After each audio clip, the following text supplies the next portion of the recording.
Hello, welcome to my channel. My name is Lizzie, and for today's video it is another Patreon suggested film. This one was suggested to me by Ben. Thank you, Ben. He is another longtime Patreon. So thank you, of course, for all of your support, Ben. And he suggested that I watch the 1993 film Doppelganger. I don't really know anything about it other than it has our girl, Drew Barrymore, who, I mean, you can't go wrong with a Drew Barrymore film, so I'm really excited. I was like, you clearly know me, Ben, because I love Drew Barrymore. So I have surprisingly enough not seen this film, so I'm really excited to watch it, and I thought I would do a little come with me style pre-recording situation before going into it. So I'm just gonna go ahead and watch it, and I'll let you guys know what my thoughts are afterwards.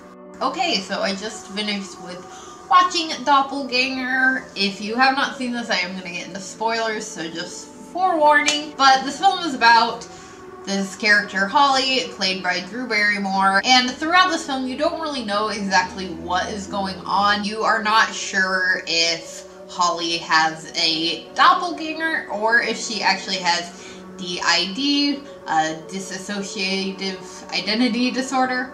I hope I said that correctly. And of course throughout the film they refer to it as multiple personality disorder because this film did come out in the 90s, so not really that surprising. It's just what they referred to it back then. And yeah, you don't know really what's going on throughout the film.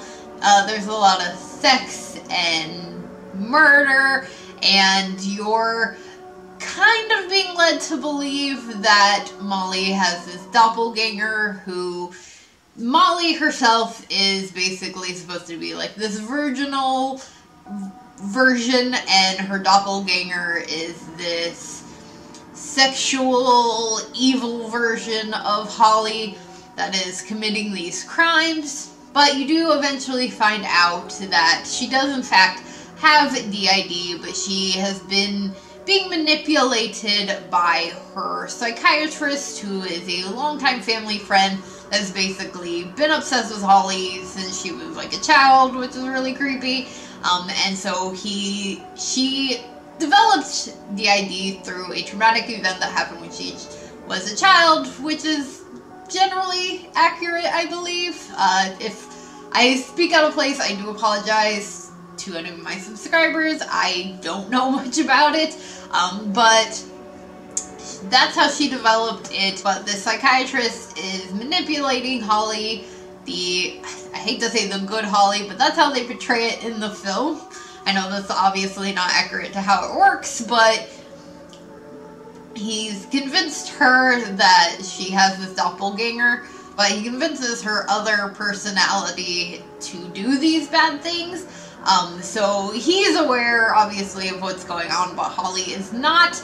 And he's basically doing this to eliminate all of the people in her life so that he can keep her to himself. It's more and more creepiness.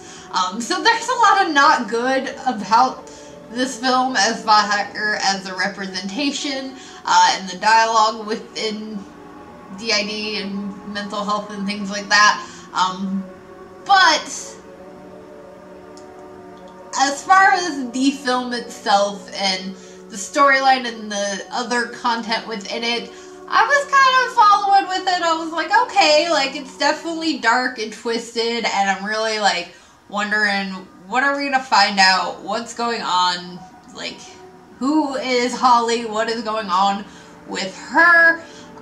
And obviously we do find all of this out. We find it out basically towards the end of the film, and when the psychiatrist is, you know, doing his bad guy speech monologue and confesses all of this to this Patrick character, who is Holly's roommate slash sort of love interest. It's all tangly.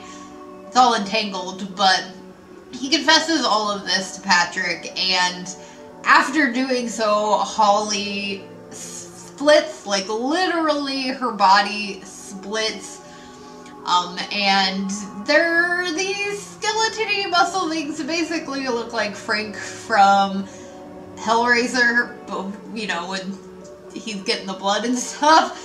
That's basically what these things look like, only even skinnier, and they lost me at that point. I was like, what is going on? Like, this went from being a little bit more of I mean, it was kind of horror-esque. There was murder, like I said, but it really went from being, like, more of, I guess, a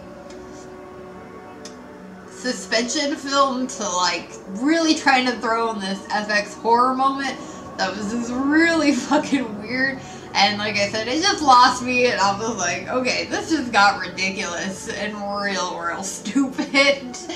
And I mean, the film kind of has a happy ending, I guess. You know, Holly ends up getting her revenge, the evil part that breaks loose, kills the psychiatrist, and then,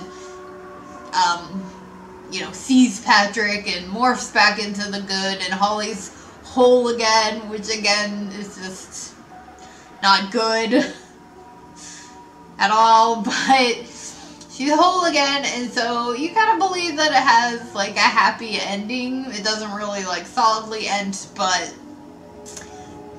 I don't know. I liked it up until kind of that ending, and obviously, as you can tell by my demeanor, that, you know, I definitely do not like the way that they, you know, handled Molly's situation, and the representation was not good. But I mean, it's not the only film from the 90s, and, you know, even earlier on films from the 80s that have done that. So, you know, it's unfortunate, and it's just really fucked up that they use it as a plot point for horror films. But, you know, what can you do about it? But Drew Barrymore was amazing, as always. And George Newbern was also in it. He's been in, like, a ton of stuff. He was in Friends for a little while.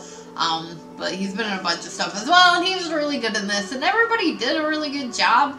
And I think it is an enjoyable film as far as the storyline goes, if you're able to look past, you know, their use of DID as a plot point and villainizing it and Molly and all of that. If you can get past that, it's a pretty okay film. Except for, of course, that really fucking weird ending. But yeah, I don't know. I liked it, but I didn't. I'm meh about it. It's not a new favorite by any means. So yeah, that's just my feelings about it. Sorry, Ben, if that disappoints you at all. I don't really know what your feelings are about this film. But yeah, let me know, all of you who are viewing this, if you've seen this, let me know what your thoughts are on it in the comments below. If you did enjoy this, please do give it a big old thumbs up. Make sure you hit that subscribe button for more horror-related content. Before I go, a quick shout out to the rest of my Patreons. Thank you guys so much for helping to contribute to the channel. If you want to know the perks to being a Patreon and how to request a video of your own, you can do that with the link in the description along with all of my social media. And I will see you guys again later with another video. Bye!